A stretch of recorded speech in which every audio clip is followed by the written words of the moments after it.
Hello guys, and welcome back to my channel. We are here on the flower farm on a very autumnal day. We are in, I think it's the 12th of October today, so we're very much towards the end of the season now. I've only got a couple more events to do with the flowers, but the majority of them can be pulled out now.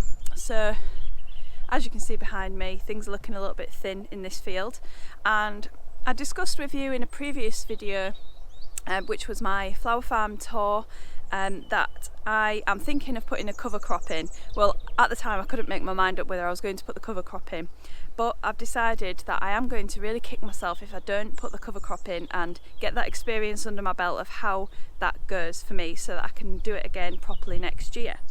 So the main reason why I was umming and ahhing about putting the cover crop in was because I wasn't sure whether it was going to be too late. But Rob is still out in the fields drilling his autumn sown crops, so I figured if farmers are doing it at this time of year, then it's definitely the right time of year to be sowing seeds. We're still getting quite mild temperatures, which is great, so the cover crop should germinate nicely.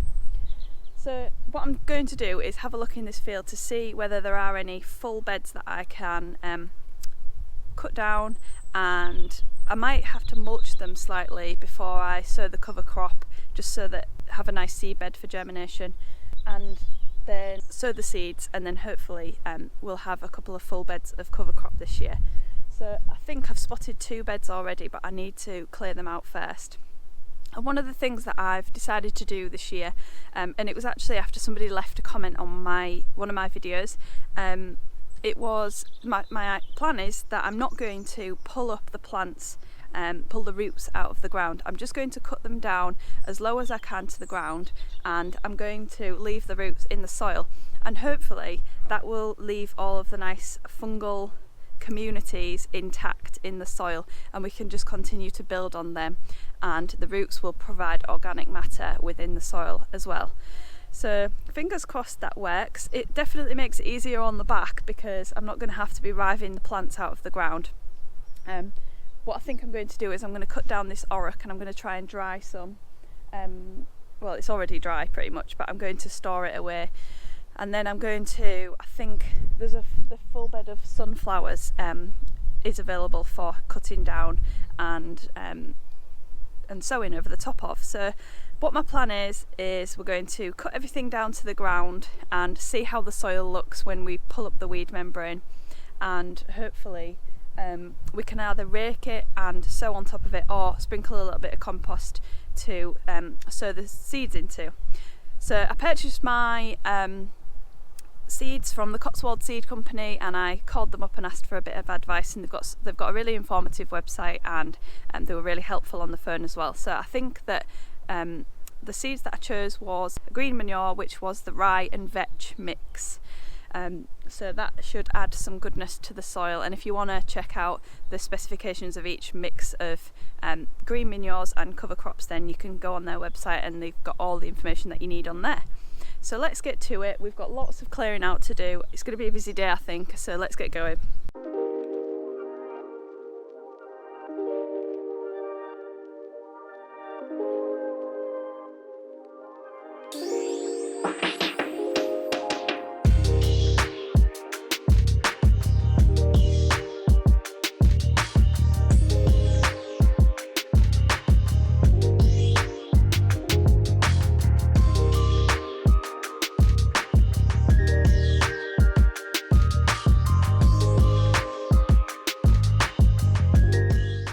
So I've got about half of this bed cleared.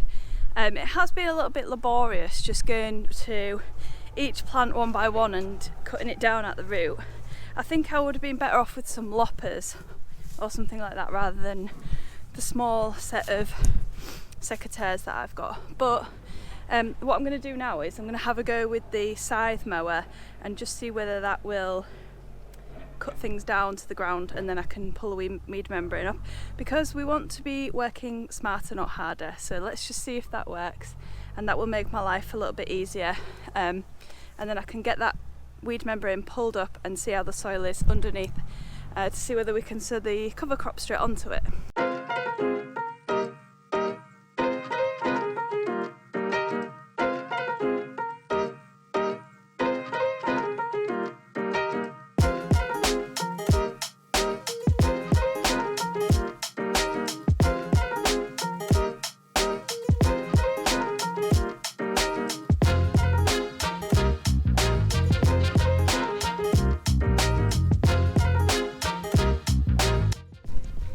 Okay, so the scythe mower didn't do an amazing job, but what I'm going to try and do is pull up the weed membrane, and then maybe I can scythe mower it after, because I'm too scared about getting too close to the weed membrane and tearing it.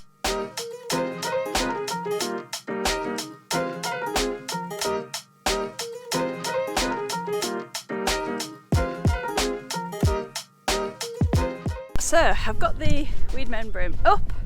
It was a little bit of a task towards the end because it's quite weedy down the bottom end of the field.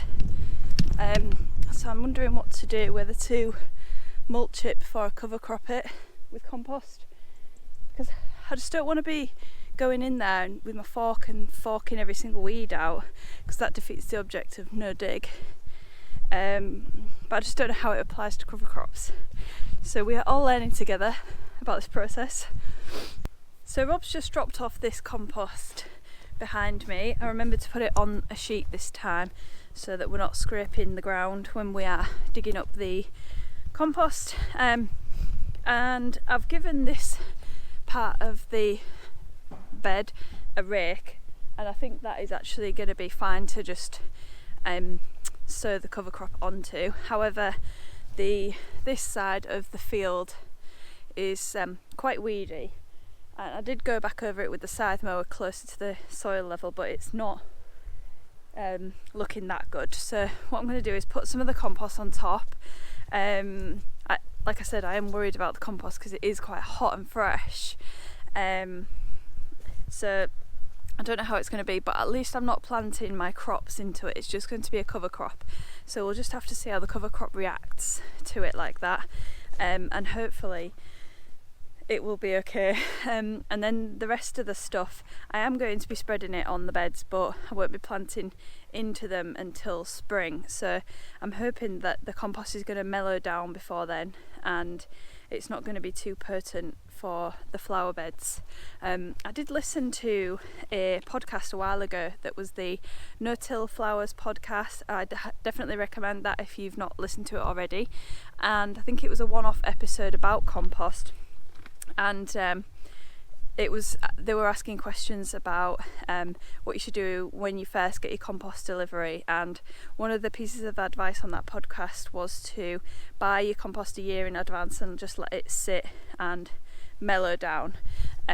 So I'm going to hopefully go and collect another load of compost in the next couple of months, and then we can let that mellow down for not next year but the year after, so that we've always got some in stock waiting to go for the year after.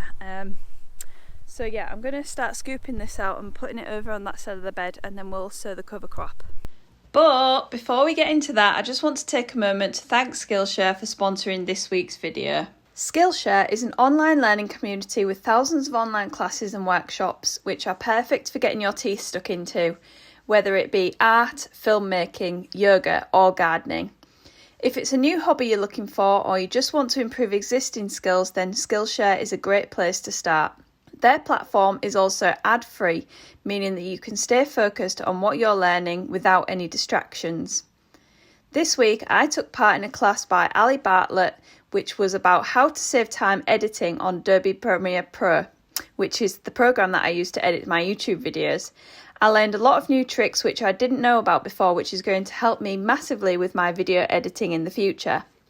The first 1,000 of my subscribers to click the link in my description below will get a 1 month free trial of Skillshare, so you can start exploring your creativity today.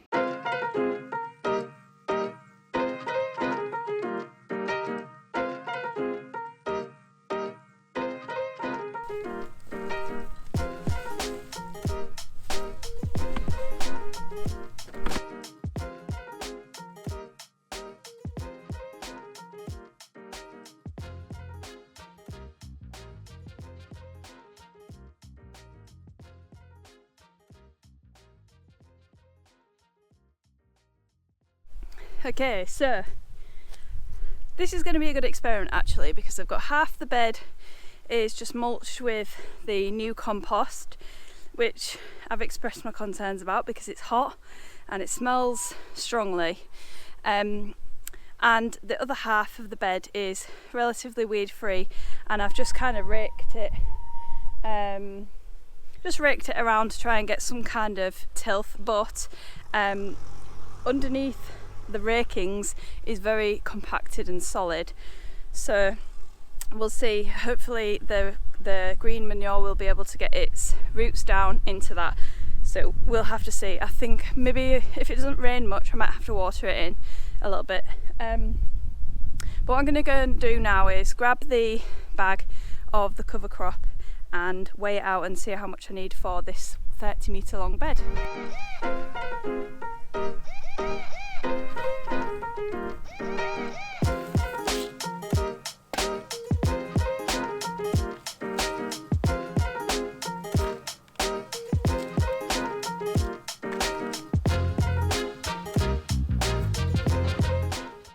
So I've got about 1 kilo of cover crop or green manure in this jug, and I'm just going to broadcast sow it onto my prepped bed behind me.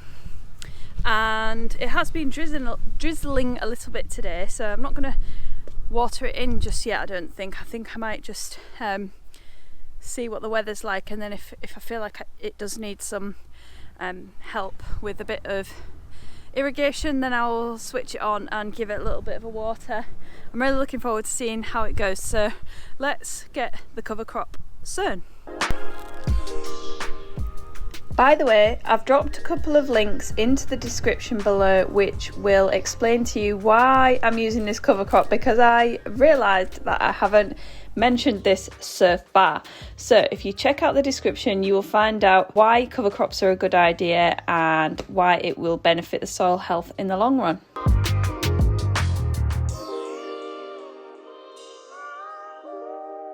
So that is my cover crop in that bed, and I'm really hoping that it's going to go well and it's going to really help to create more organic matter within the beds, going to create a better ecosystem within the beds and all of the good stuff that goes along with it. So I'm going to add more beds to my cover cropping list for over winter, but I do have one more wedding to do next weekend, so until that's finished I can't really rip out too many more plants, because there are a few things that I can still use in the flower field for that wedding.